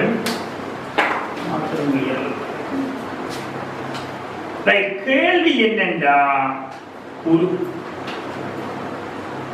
திரவத்தினுடைய மூழ்கி சுட்டி என்று கேட்கப்பட்டது. அதாவது கேள்வியை பார்த்தீங்கன்னா இங்க நீங்கள் ஒரு திரவத்தை நிரப்புறீங்கள். நிரப்புகிற போது கேள்வியை சொல்ற பாருங்க. இங்க இருந்து நீங்கள் அவதானிக்கிறீங்க. இந்த விளிம்பினூடாக நீங்கள் எதிர்மூலையை பார்க்கிறீங்க. ரைட்? இப்போ நீங்கள் இதுல திரவத்தை விடுகிற போது ஐதானதிலிருந்து அடர்ந்த ஊடகத்துக்கு ஒலிக்கிறதுல ஆகவே அது சிவனை நோக்கி முறியுது. அப்படி முறிஞ்சு எங்க தெரியுதுன்னா இந்த பாத்திரத்தின நடுப்பகுதி உங்களுக்கு தெரியும். இப்ப இதுல நீங்க ஊத்தி வச்சிருக்கிற முறைவை சுட்டி கேட்கப்பட்டிருக்கிறது. அப்ப நான் இந்த இடத்துல என்னத்தை பயன்படுத்தலாம்? இந்த இடத்துல சினலின் விதியை பயன்படுத்தலாம். இது படுகோணம், இது முறிகோணம், இது முறிகோணம், இது முறிகோணம், இது முறிகோணம். சினல் விதியை பயன்படுத்தினீங்கன்னா இங்க இருக்கிற 1 sin i சமன் இயற்ற மொழி சுட்டி n sin r என்று எழுதிப்பீங்க. அதாவது n சமன் sin i இன் கீழ் sin r என்று போட்டிருப்பீர்கள். ரைட்? இதுல பிரச்சனை இல்லை. i இந்த கோணம் இங்க என்ன படுகோணமோ அதே படுகோணம் தானே இங்க எங்க நடந்தது. இதுதானே படுகோணம், அதே படுகோணம் தான் இந்த பக்கம் பின்னாடி வந்தீங்கன்னா இங்க வருது. அப்ப இது படுகோணம்னா இந்த கோணம் i ஆக இருந்திருக்கும். இது i ஆக இருந்தால் sin i க்கு பதிலா எதிர்பக்கத்தின் கீழ் சிம்பக்கம் போட்டிருப்பீங்கள். எதிர்பக்கம் 2r, சிம்பக்கம் என்ன? இவர் 2r, இவர் r ஆக இருந்தால் இவர் 4r வர்க்கம் பிளஸ் h வர்க்கத்தை ரூட்டுக்குள்ள எழுதினா போதுமா இந்த தூரம்? அப்ப n Saman n Saman sin i க்கு பதிலாக எதிர்பக்கம் 2r இன் கீழ் சிம்பக்கம் 4r வர்க்கம் பிளஸ் h வர்க்கம் என்று சொல்லலாமா? ரைட்டா? எதிர்பக்கத்தின் கீழ் சிம்பக்கம் அதங்கு sin r க்கு பதிலாக இங்க இருக்கிறதா, இங்க யாருன்னா இது இது எதிர்பக்கம், இது சிம்பக்கம், இது h, இது r என்றா h வர்க்கத்தையும் r வர்க்கத்தையும் கூட்டுதான் இவற்றை வர்க்கம். அப்ப இவருக்கு பதிலா என்ன போட்டிருப்பீங்கடா? h வர்க்கம் பிளஸ் r வர்க்கம் ரூட்டுக்குள்ள போட்டிருப்பீங்க. ரைட்? அப்ப sin r க்கு பதிலா என்ன போட்டிருப்பீங்கடா? r இன் கீழ் h வர்க்கம் பிளஸ் r வர்க்கம் ரூட்டுக்குள்ள போட்டிருப்பீங்க. ரைட்? இதுல இந்த r இந்த r வட்டிருப்பீங்க. இவர் மேல வந்திருப்பார். அப்ப n சமன் என்ன சொல்ல பாருங்க, என்ன விட வருது? இரண்டாவது விட வருது பாருங்க. 2 ரூட் h வர்க்கம் r வர்க்கத்தின் கீழ் r வர்க்கம் பிளஸ் 4 r வர்க்கம் என்று வருது பாருங்க. இதுல நான் என்ன செய்திருக்கிறேன்னா இந்த இடத்துல சினலின் விதியை பயன்படுத்தி இருக்கிறேன். படுகோணத்தில மாற்றம் இல்லை. இங்கே இருக்கிற படுகோணம் தான் அங்கேயும் படுகோணம். இந்த கோணத்துக்கு சமன் புத்தர் கோணம். sin θ என்றது எதிர்பக்கத்தின் கீழ் சிம்பக்கம். எதிர்பக்கம் 2r தெரியும், சிம்பக்கம் தெரியாது. இது h, இது 2r என்றா h வர்க்கம் பிளஸ் 2r 4r வர்க்கம். அதுக்கு விட்டு போட்டுருக்கேன். இந்த பக்கம் 2r இன் கீழ் 4r வர்க்கம் பிளஸ் சென்ட்ரல் போட்டுருக்கீங்க. இங்க பாத்தீங்கன்னா r க்கு பதிலா இது r என்றா எதிர்பக்கத்தின் கீழ் சிம்பக்கம், r இன் கீழ் சிம்பக்கத்துக்கு பதிலா r வர்க்கம் பிளஸ் h வர்க்கம் ரூட்டுக்குள்ள. 54வது வினாவுக்கு போவோம். 54வது வினாவுக்கு போறதுக்கு முன்னம் நான் சொல்ற ஒரு ஐடியா ஒன்றை எடுத்து வைங்க. MCQக்கு உங்களுக்கு தேவைப்படும். இதுல 54வது வினா வந்து ஆடிகள்ல தரப்பட்டிருக்குது. 54வது வினா ஆடிகள் சம்பந்தமாக சொல்லப்பட்டிருக்குது. ஆடிகள் எங்களுக்கு இப்ப இல்ல. நானா இதே கேள்வியான ஒருக்கு வில்லைக்கு ஒருக்கா பார்ப்போம். இந்த ஆடி இருக்கிற இடத்துல இதே படத்தை கீறி ஒரு ஒருக்கு வில்லைக்கு முன்னுக்கு வச்சிருந்தா என்ன நடக்கும்? அந்த பிம்பம் இப்படி பெற மாட்டதை நீங்க ட்ரை பண்ணுங்க. ரைட்டா? இந்த கேள்வி அந்த கோணத்தில் இருக்கா பார்ப்போம். ஒரு ஒருக்கு வில்லையாக இருந்தால் நீங்கள் தெரிந்து கொள்ள வேண்டியது, ஒரு ஒருக்கு வில்லையாக இருந்தால் ஒருக்கு வில்லைக்கு முன்னுக்கு நீங்கள் எஃபில பொருளை வச்சீங்கன்னா எங்க பிம்பம் பெறும்? எஃபில பொருளை வச்சீங்கன்னா எங்க பிம்பம் பெறும்? முடிவிலில வரும். முடிவில வரும். கிளியரா? எஃப்க்கு உள்ள பொருளை வச்சீங்கன்னா எங்க பிம்பம் பெறும்? மாய பிம்பம் உண்டு. இது இங்கால வந்திருக்கு. நிமித்த மாய பிம்பம் உண்டு வந்திருக்கு. பிம்ப தூரம் குறையுது என்று சொன்னா உருப்பெருக்கமும் குறையுதா இல்லையா? உருப்பெருக்கமும் குறையுது. அதாவது நான் என்ன சொல்றேன்டா, எஃப்ல இருந்து உள்நோக்கி வந்தீங்க என்றால் உருப்பெருக்கம் குறையும்.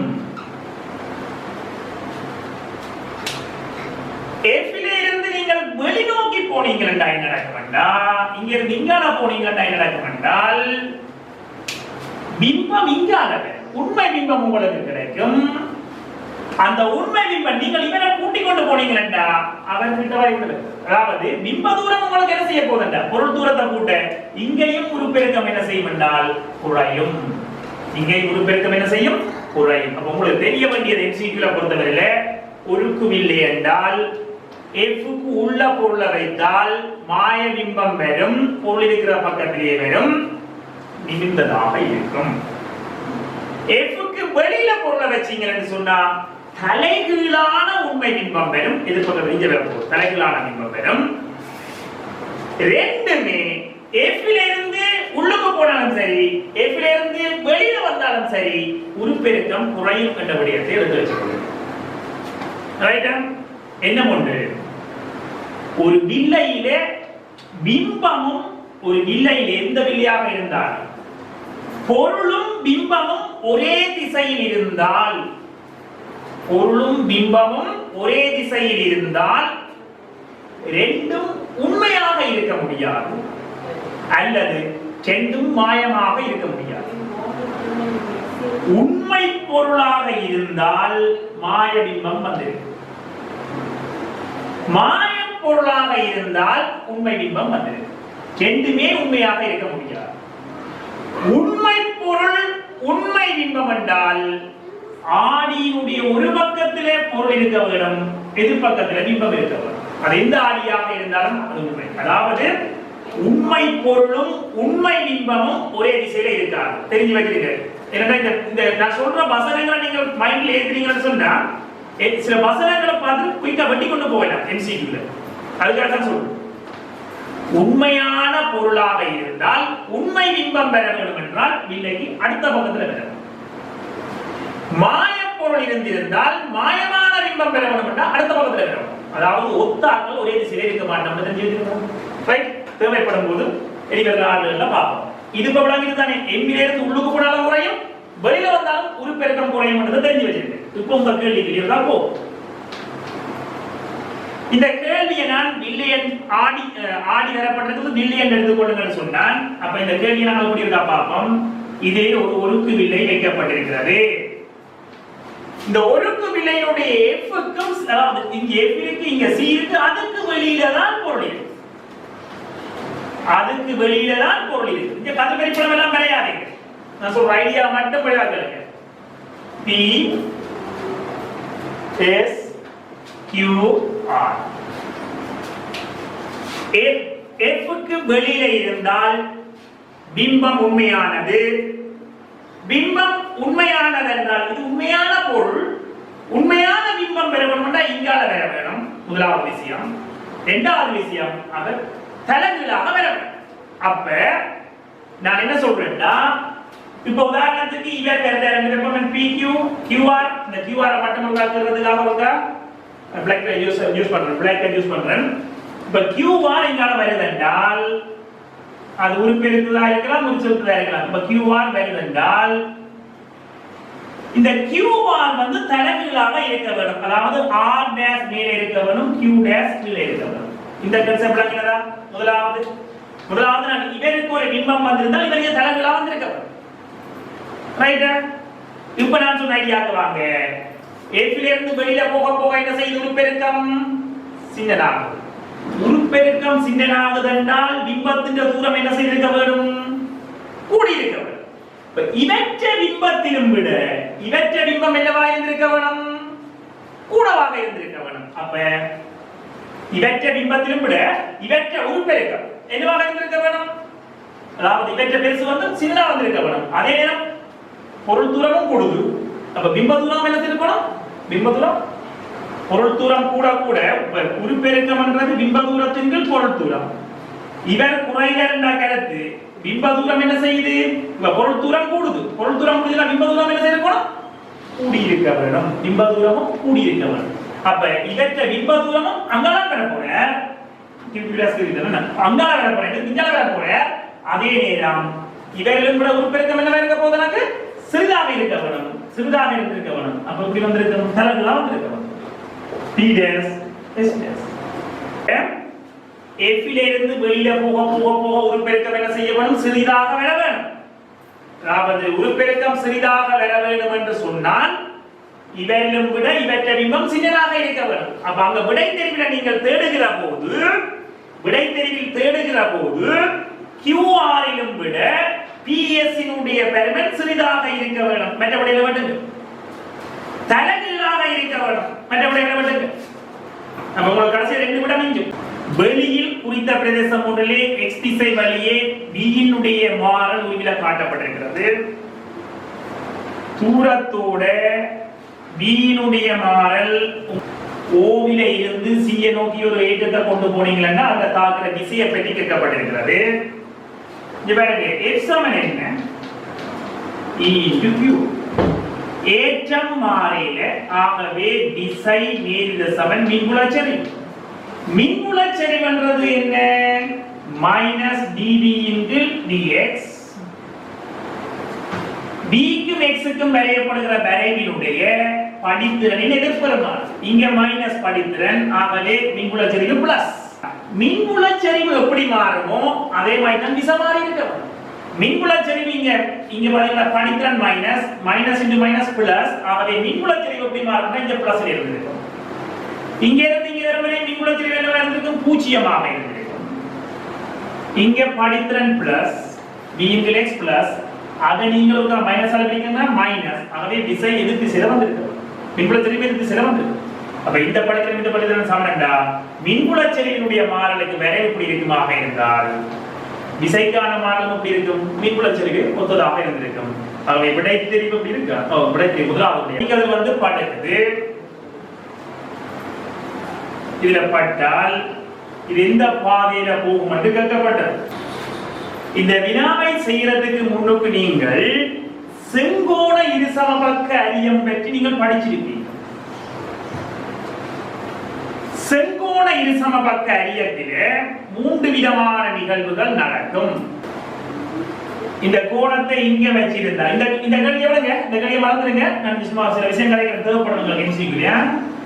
ஒரு செங்கோண இருசமபக்க அரியம் இருந்திருந்தால் என்ன நடக்கும் என்று பாருங்க. இதுல ஒரு கதை வருகிறது. அது முழு அகத்தரிப்புக்குள்ளாகும். 45 பாகையாக இருந்தால் முழு அதாவது அவதி கோணத்தில் விட பெருசாக இருந்திருந்தா என்ன தந்திருக்கும்? முழு அகத்தரிப்புக்குள்ளாகும். கண்ணாடியுடைய முழுச்சுடி முழுதல்கள் கேட்டாக இருந்தால் அதாவது பெருமான பெரிய பெருமான 42 பாகை சம்திங் பார்த்துருப்பீங்க.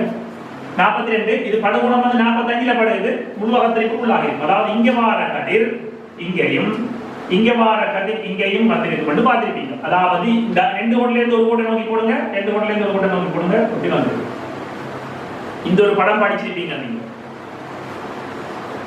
அதாவது ஏன்னா கிரண் என்ன மெட்ட 2 படத்தை கூட கிரண் அதே மாதிரி தெரிஞ்சு வைங்க. இங்க இருந்த மாதிரி இந்த செங்கோணத்தை இப்படி வச்சிருக்கலாம். நீங்க இங்க செங்கோணத்தை வச்சிருக்கலாம்.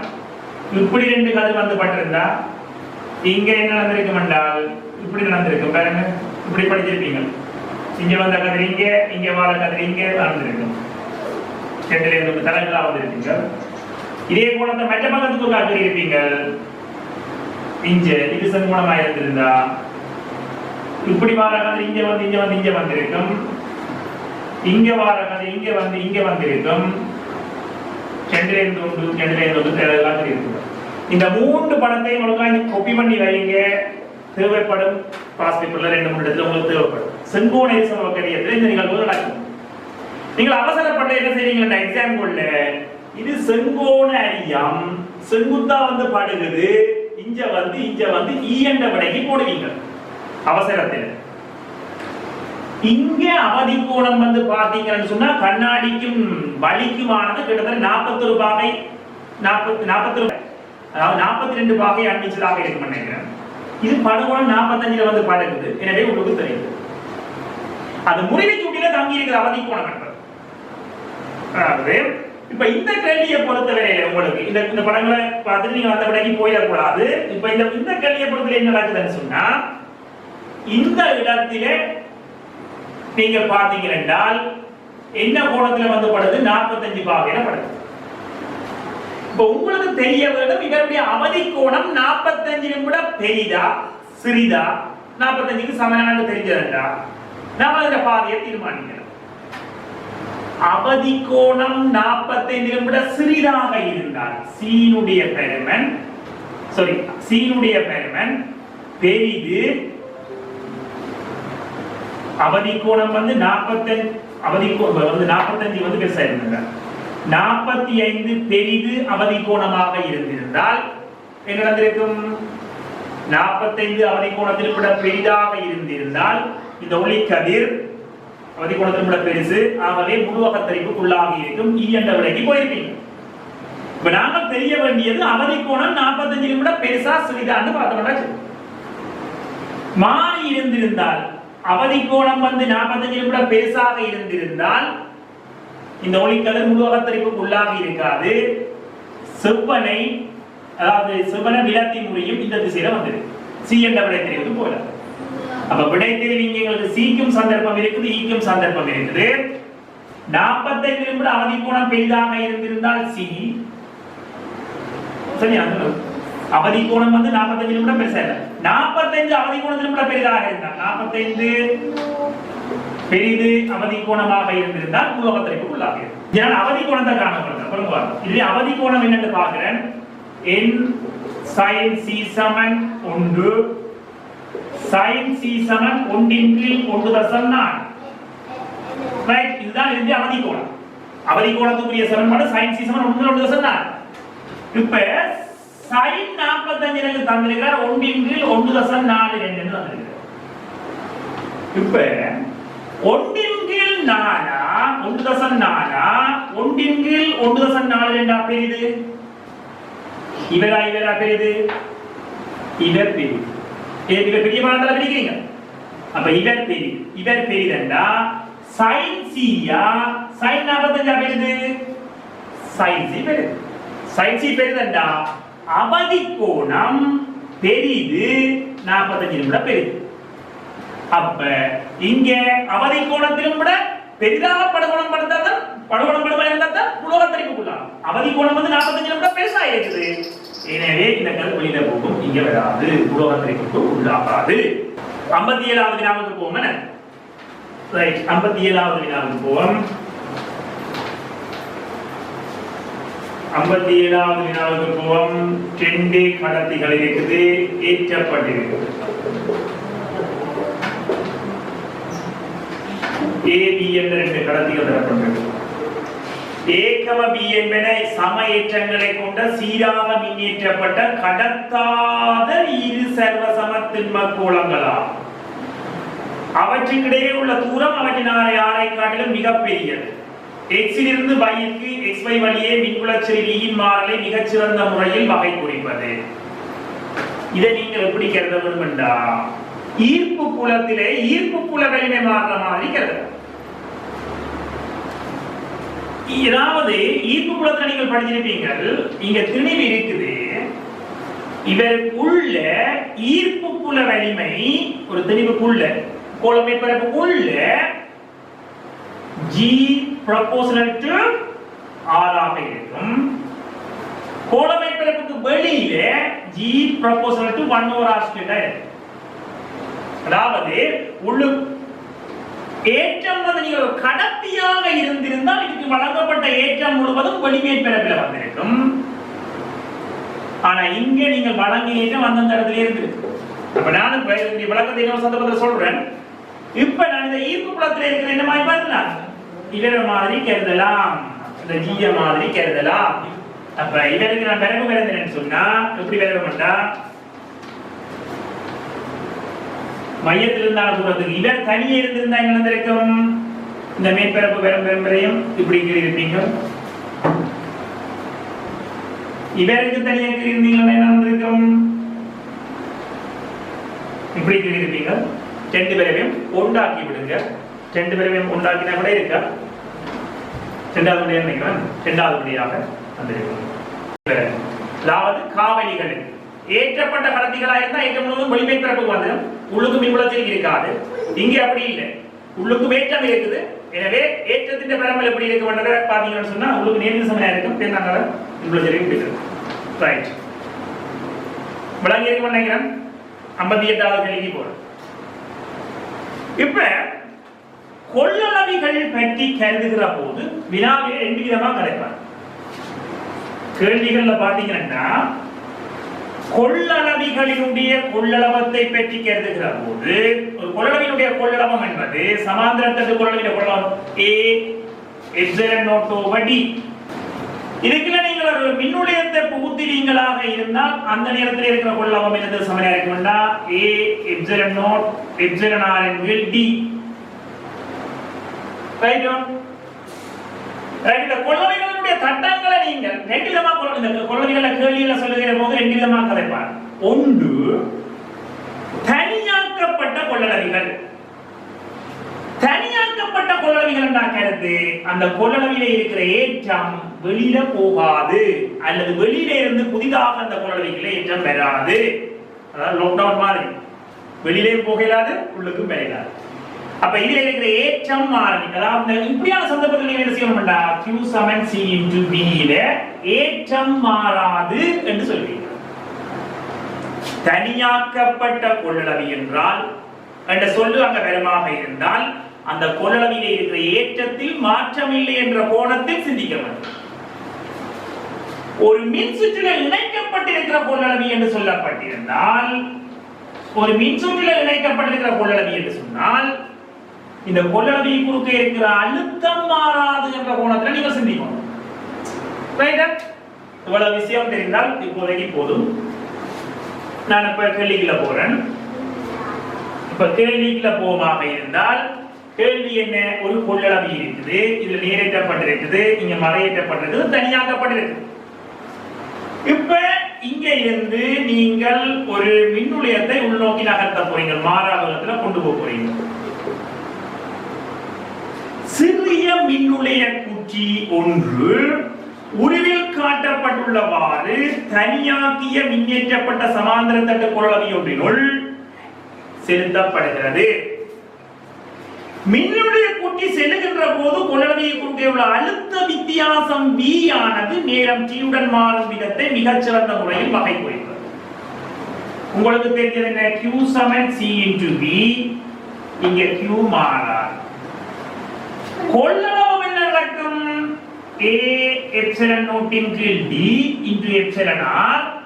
இப்ப கொள்ளளவம் இத படிப்படியா உங்களுக்கு வேற வேற கொள்ளளவம் கூடும். கொள்ளளவம் கூடினால் அழுத்தம் என்ன செய்ய வேணும்? குறைய வேணும். இவர் மாறக்கூடாது, இவர் கூடுறார், ஆகவே இவர் குறைய வேணும். அழுத்தம் முதல் மாறாமல் இருந்து பின்னர் குறைய வேணும். 5வது விடையை வெட்டுவீங்கள். 4வது விடையை வெட்டுவீங்கள். கொள்ளளவம் குறைய வேணும் என்ற கருத்தின் அடிப்படையில் 3வது வெட்டுவீங்கள். அழுத்தம் ஒரு படத்தில் என்ன செய்ய வேணும்? குறைய வேணும். ஆகவே குறைகிற விரைவு பாத்தீங்கன்னா ஒன்றுதான் இருக்குது, குறைஞ்சி வருது. 1வது விடையில மட்டும்தானே குறையுது. இவர் ஃபுல்லா உள்ளுக்கு வந்துட்டாருன்னா இவர் இங்க இருந்து இங்க வரும் என்ன செய்யாது?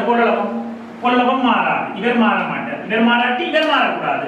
அப்ப உள்ளுக்கு விரைக்கு என்ன செய்தது? மாறாமல் இருந்தது. இவர் உள்ளுக்கு வந்தா பிறகு குறையுது, படிப்படியா குறைஞ்சு கொண்டு வருது. பேருந்து உள்ளுக்கு ஃபுல்லா வந்துட்டார், மாறையில திருப்பி என்ன செய்யறார்? வெளியில போறார். வெளியில போயிட்டா கொள்ளளவம் கூடும், கொள்ளளவம் குறையும், அழுத்தம் கூடும். முதல்ல உள்ளுக்கு வரைக்கும் கொள்ளளவம் கூடினது, அழுத்தம் குறைஞ்சது. கொள்ளளவம் கூடினது அழுத்தம் குறைய வேண்டும், அழுத்தம் குறைகிறது ஒரே ஒரு சந்தர்ப்பம் விரைவில் வந்திருக்கிறார். இப்படி தெரியும் சார். பிரச்சனை இருக்கானே. 59வது வினாவுக்கு போகும். நீங்கள் தொப்ளரின் விளைவு என்ற ஒரு விஷயத்தை படிக்கிறீர்கள். சோர்ஸ் Vs என்ற வேகத்தோட இயங்குற, ஒப்சர்வர் VO என்ற வேகத்தோட இயங்குற, 2 பேரும் ஒருவரை ஒருவர் நோக்கி இயங்கினால் தோற்ற அதிர்வெண் என்பது F into C plus V observer into C minus V source என்று படிச்சிருக்கீங்க. ரெண்டும் ஒன்றை ஒன்று நோக்கி இயங்குமாக இருந்தால் இந்த நிகழ்வு நடக்கும் என்ற சமன்பாடு தெரிஞ்சிருக்கணும். இந்த சமன்பாட்டை ஞாபகம் வச்சிருக்கு. 2 பேரும் ஒன்று நோக்கி இருக்குமே. இப்ப இவர் ஓய்விலே இருக்க, சோர்ஸ் ஓய்விலே இருக்க, அப்ப இவர் வந்திருக்கார். இவர் விலத்தி இயங்கி இருந்தா இங்க மைனஸ் போட்டுருப்பீங்க. ஒப்சர்வர் ஓய்விலே இருக்க, இவர் இங்க நோக்கி வந்தா இங்க மைனஸ், விலத்தி போயிருந்தா இங்க பிளஸ் எடுத்து போட்டிருப்பீங்க. ஒரு மாத்தி எழுதி கேள்விகள் செய்திருப்பீங்க. இப்ப இந்த சமன்பாட்டை ஞாபகம் வச்சிருங்க. இதை பற்றி இன்னொரு சந்தர்ப்பத்தில் படிக்க ஆழமா. ஓகே, இங்க பாருங்க v சமன் f into lambda வில f சமன் v over lambda frequency ஒரு மாற்றம் நடக்குது என்றால் வேகத்தில மாற்றம் நடந்திருக்க வேண்டும் அல்லது lambdaவில மாற்றம் நடந்திருக்க வேண்டும் அல்லது ரெண்டு பேரிலேயும் மாற்றம் நடந்திருக்க ரைட். இப்போதைக்கு நான் அந்த சமன்பாட்டை வச்சு இந்த பிளாக்கை சொல்றேன். இப்போ நீங்க போயில நான் கரெக்டா சொல்லிடுறேன். ரைட், இப்போ பார்ப்போம். இப்போ ஒரு பேர் ஒரு வட்டப்பாதையில மையத்தில் இருக்கிறார். மையத்தில் இருக்கிறார். இதில் ஒரு ஒளி முதல் வட்டப்பாதையில மாறாக்கதி வியோட இயங்குமாக இருந்தால் இதுவரைக்கும் இருக்கிறவருக்கு என்ன அதிர்வெண் இருக்கும் என்று பாத்தீங்கன்னா, இப்ப இவர் சார்பாக இவர் இதுல செங்குத்தா இயங்குறார். இதுல இருக்க இந்த செங்குத்தா இயங்குறார். இதுல இருக்க செங்குத்தா இயங்குறார். இதுல இருக்க செங்குத்தா இயங்குறார். ஆகவே observer சார்பாக சோர்ஸ் இவர் ஒளி முதல் அப்படி இயங்குறது வெப்பம். observer சார்பாக சோர்ஸ் என்ன செய்யலையேண்டா நோக்கியும் இயங்கல விலத்தியும் இயங்கல. observer சார்பாக சோர்ஸ் வந்து விலத்தியும் இயங்கல நோக்கியும் இயங்கல. இவர நோக்கியோ விலத்தியோ இயக்கவில்லை, செங்குத்தாக தான் இயங்குற. அப்ப இவர் என்ன frequency இருக்குமோ அதே frequency தான் இவர் இருக்கிறது. எப்பன்னா வட்டத்தின் மையத்தில் இருக்கிறார். ரைட்டா? இப்ப வட்டத்தின் மையத்துக்கு கீழே இருப்பாராயிருந்தார். வட்டத்தின் மையத்துக்கு கீழே இருப்பாராயிருந்தா இப்ப இந்த கேள்வியில எங்க இருந்தா இந்த வட்டுடைய வில் ஒன்று தரப்பட்டிருக்குது. இந்த வில்லின் மையம் இங்க இருக்குது, மையத்துக்கு கீழே இருக்குது. இப்ப வேற இதுல இருந்து நீங்க நினைச்சீங்கன்னு சொன்னா இந்த கோட்டுக்கு செங்குத்தா இருப்பேன்டா. இப்ப இந்த கோட்டுக்கு பக்கத்துல ஒரு தீட்டா கோணம் வந்துருதுல்ல. அப்ப இவர் என்ன செய்வார்? v cos θ, அதாவது இந்த திசையில வெளிநோக்கி இவரை பொறுத்தவரையில வெளிநோக்கி ஒரு இயக்கம் இருக்கு. இங்க இருந்து இங்க வரும் வரையும் இவர் விலத்தி இயங்குற மாதிரி கருதி மையத்துக்கு கீழே இருப்பாராயிருந்தார். சரி, இங்க இருந்து இங்க வரைக்கும் பாத்தீங்கன்னா இந்த ஆரைக்கு தான் செங்குத்து. ஆனா இந்த கோட்டை இணைப்பீங்களாக இருந்தால் இதுக்கு ஒரு கோணம் இருக்கு. அப்ப இவரை நோக்கி பிரிக்கலாம். ஒளி முதல் நோக்கி வருவது மாதிரி கருதலாம். மையத்திலே இருந்தால் செங்குத்தாக இயங்கும். எல்லா சந்தர்ப்பத்திலும் ஒரே frequency. எல்லா சந்தர்ப்பத்திலும் ஒரே frequency. எல்லா சந்தர்ப்பத்திலும் ஒரே frequency f0 ஆகவே இருந்திருக்கு. மையத்திலே இருந்திருக்கு. இப்ப மையத்துக்கு கீழே இருப்பதாக இருந்தா இங்க இருந்து இங்க வரைக்கும் இப்படி ஒரு வேகம் இருக்கும். இதுக்கு நாங்கள் கிடையாக இந்த அவதானியை நோக்கி திருப்பமாக இருந்தால் விலத்தி வருகிறது. அப்படி என்றா விலத்தி இயங்குது. விலத்தி இயங்குமாக இருந்தால் சொந்த அதிர்வெண்ணிலும் விட குறைவான frequency இருந்திருக்க வேண்டும். விலத்தி இயங்கு சொந்த அதிர்வெண்ணிலும் விட விலத்தி இயங்குனா குறைவான அதிர்வெண்ணா இருந்திருக்க. கீழே பிளஸ் போட்டிருப்பீங்களா உங்களோட சமன்பாடுல c பிளஸ் v சோர்ஸ் வந்து போட்டிருப்பீங்க. விலத்தி இயங்கி இருந்தது இங்க பிளஸ் கூட்டப்படுது. ஆகவே உங்களுக்கு கிடைக்கிற வித்தியாசம் வந்து f0 விட குறைவா இருந்தது. சரி, இந்த இடத்துல வரைக்கும் என்ன இருந்திருக்கணும்? f0 ஆக இருந்திருக்கணும். சேர்ந்து இங்கால வரைக்கும் பாத்தீங்கன்னு சொன்னா அவர் எங்க அவரை நோக்கி இவருக்கு ஒரு வேகம் நோக்கி இருக்குது. f0 விட உயர்வாக இருந்திருக்கணும். அப்ப இந்த மூன்று புள்ளிகளையும் இணைக்க வேணும். அந்த மூன்று புள்ளிகளையும் இணைக்கக்கூடிய ஒரு வரைவு எல்லாமே உங்களுக்கு வளைவு கூட இருக்குது. நான் என்ன சந்தர்ப்பத்தில் அதை நிறுவி எடுத்து காட்டுறேன். இந்த மூன்று புள்ளிகளையும் இணைக்கக்கூடிய ஒரு விளைவாக இரண்டாவது விடை கொடுக்கப்பட்டிருக்கு. அவை விடை தெரிவாக நீங்கள் இரண்டாவது போயிருப்பீங்கள். திருப்பி நாங்கள் 2007 பார்ப்போம். அப்ப பூர்ணமான ஒரு விளக்கம் கொடுத்தாரு. 60வது வினாவுக்கு வருவோம். 60வது இப்ப இது விளங்குறதல்ல என்ன கலைச்சிட்டாங்க. இங்க இருக்கேங்க சொந்த அதிர்வெண். இங்க இருக்கேங்க இங்க இருந்து இங்க வரும் இவற்றை விலத்தின ஒரு கூறு தான் இருக்குது. வேகத்தின் விலத்தி இருக்கிற கூறு இருக்கணும். f0 விட குறைஞ்ச ஒரு பெருமானம் இருக்கணும். இங்க இருந்து இங்க இயங்க அவரை நோக்கின ஒரு கோணம் f0 விட பெரிய ஒரு பெருமானம் இருக்கணும். அப்ப இந்த மூன்று புள்ளிகளை இணைக்கிற ஒரே வரைபடம் இருக்குது. இப்படி இருக்கிறபடி அந்த விலைக்கு போகும். இப்ப காந்த புலம் இருக்கிற பிரதேசம் உண்டு. காந்த புலம் இருக்கிற பிரதேசம் உண்டு. ஒரு கடத்தியை நீங்கள் v வேகத்தில் நகர்த்தினார். v காந்த பாயத்தில் இருக்கிற பிரதேசத்தில் ஒரு கடத்தி எல்நிலமான கடத்தியை v வேகத்தில் நடத்தினார்.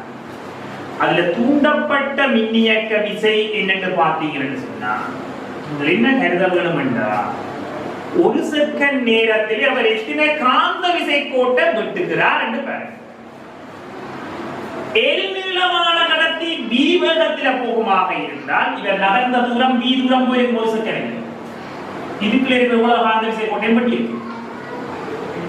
அப்ப L into V பரப்பு ஒரு அலகு பரப்பில் இருக்கிறது d. ஆகவே VLP தூண்டப்பட்ட மின்னியக்க விசை VLP. நீங்க படிச்சீங்களா? VLB ஆக இருக்குது.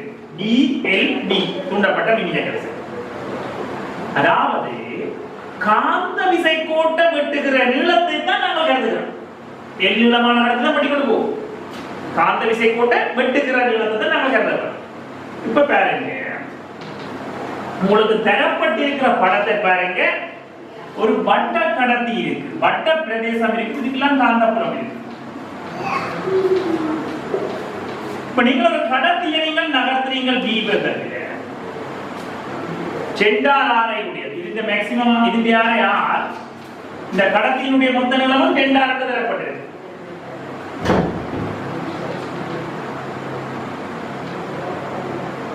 இப்ப இந்த கடத்தி உள்ளுக்கு என்டர் ஆகியக்கு என்ன நடக்கும்? எதுல காந்த விசை கோட்டை வெட்டுது? இந்த துண்டு தான் வெட்டுது. கடத்தி உள்ளுக்கு வருகிற போது காந்த விசை கோட்டை வெட்டுகிற நீளம் என்ன செய்கிறது? அதிகரிக்குது. அப்ப நீளம் இந்த கடத்தி உள்ளாகவே எல்லா சந்தர்ப்பத்திலையும் வெட்டுதான் பாத்தீங்கன்னா இல்லை. தூண்டப்பட்ட மின்னியக்க விசை B L V இந்த எல்லாக நாங்கள் ஆர போட வேண்டும் என்றால் எந்த நீளம் காந்த விசை கோட்டை வெட்டுகிறத பார்க்கணும்.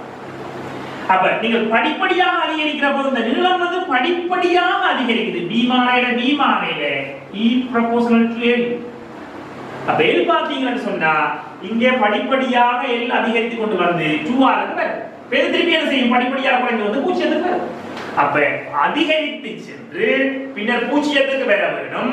அதிகரித்து சென்று பூஜ்ஜியத்துக்கு வருகிற படைத்தில பாத்தீங்கன்னு சொன்னா 3 அல்லது 4வது வேக பரிமாணம் அதிகரிக்குதா? இங்க வளைகுடா எல்லாம் இருக்குது. அப்ப வேக பரிமாணமாக அதிகரித்திருக்க முடியாது. அப்ப படைத்தில எத்தனையாவது? 4வது போயிருக்கு.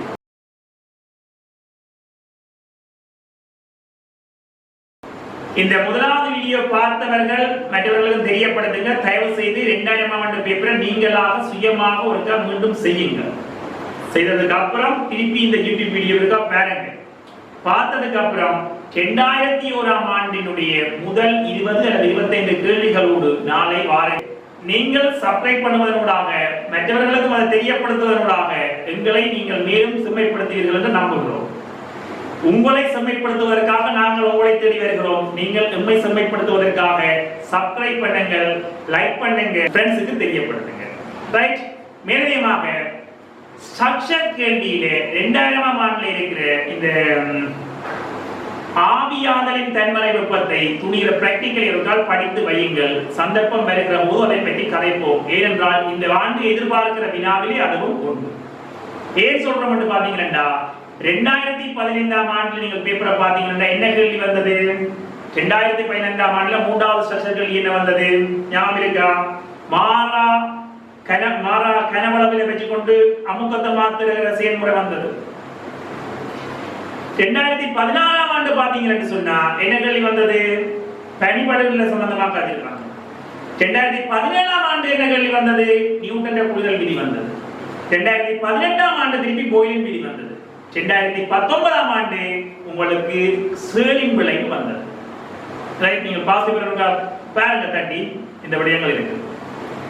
போன முறை சேலின் முறை வந்தது தானே இந்த முறை வராதுன்னு நாங்கள் விட்டு போகலாது. 2008ஆம் ஆண்டிலேயும் சேலின் முறையில கேள்வி இருக்கு. 2009ஆம் ஆண்டிலேயும் சேலின் முறையில கேள்வி இருக்கு. ரைட். சேலின் முறையில ரெண்டு விதமான கேள்வி இருக்கு. ரைட். உங்களுக்கு தெரியும் கீட்டிலே ஒரு பிராக்டிகல் இருக்குன்னு தெரியும். கீட்டிலே 17.5 புள்ளிகளுக்கு மார்க்ஸும் தரும். கேள்வி பெறும் ஒரு பேப்பர்ல 130 மார்க்ஸ் கேள்வி இருக்கு. அதுல கீழே உங்களுக்கு பாத்தீங்கன்னா சொன்னா 17.5 புள்ளிகளுக்கு குறைந்தபட்சம் வினாக்கள் இருக்குது. அதுல ஒரு கேள்வி ஸ்ட்ரக்சர்ல நாங்கள் எதிர்பார்க்கலாம். அதுல ஆவியாதலின் தன்மறை வெப்பம், இறகு குழாய் பரிசோதனையை நாங்கள் இந்த ரெண்டுல ஏதாவது ஒன்று அதிகபட்சமாக எதிர்பார்க்கறதுனால இந்த ரெண்டு வினாக்களும் நாங்கள் வகுப்புல செய்வோம். நீங்க இந்த ரெண்டு வினாக்களுடைய பிராக்டிகலை பார்த்து வையுங்க.